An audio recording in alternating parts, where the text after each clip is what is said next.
জীবনে কঠিন বাধাগুলো তোমাকে ধ্বংস করতে আসে না, বরং আসে তোমার ভিতরে লুকিয়ে থাকা অমৃত শক্তি ও সম্ভাবনা অনুসন্ধান করতে।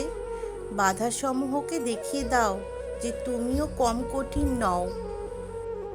তুমি তোমার কাজকে ভালোবাসো, কোম্পানিকে নয়।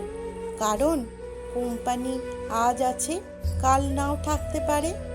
আজ তোমায় রেখেছে, কাল ঠিকানা না রাখতেও পারে। কোম্পানি তোমার পরিচয় নয়, তোমার কাজই তোমার পরিচয়। অল্প বয়সে কাউকে পাওয়ার আশায় নিজের জীবন নষ্ট করো না। তুমি নিজের মতো করে তোমার জীবন সাজাও। সময় বলে দেবে তুমি কার হবে আর কে তোমার হবে। কাউকে পাওয়ার আশা করো না, কারণ তুমি তাকে পেতে গিয়ে নিজে ধ্বংস হয়ে যেতে পারো। নিজেকে এমনভাবে তৈরি করো যাতে মানুষ তোমাকে পাওয়ার আশা করে। যখন কেউ কারো জন্য কাঁদে, সেটা হলো আবেগ। যখন কেউ কাউকে কাঁদায়, সেটা হলো প্রতারণা। আর যখন কেউ কাউকে কাঁদিয়ে নিজেও কেঁদে ফেলে, সেটাই হলো প্রকৃত ভালোবাসা।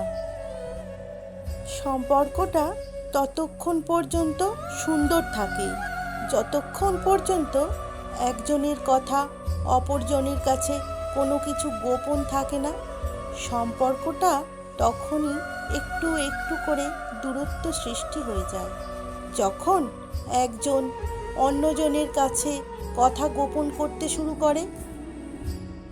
কখনো তুমি যতই ভালো হও না কেন, যতই অন্যের জন্য নিজেকে বিলিয়ে দাও না কেন, যতই কষ্ট সহ্য করো না কেন, কিছু মানুষের কাছে তবুও তুমি কখনোই ভালো হতে পারবে না।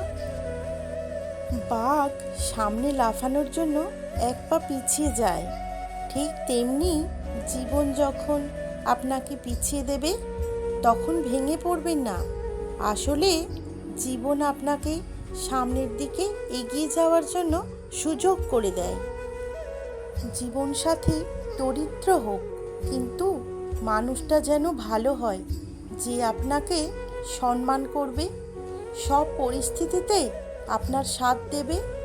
কারণ দরিদ্রতা একদিন কেটে যাবে, কিন্তু মানুষটি যদি খারাপ হয়, তাহলে আপনার জীবন কাটানো মুশকিল হয়ে পড়বে।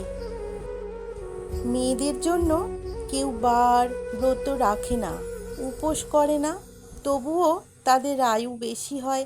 কেন জানেন? কারণ তারা সংসারে নিজের কথা কম আর অপরের কথা বেশি ভাবে। এমন যারা করে, তাদের খেয়াল ভগবান রাখেন।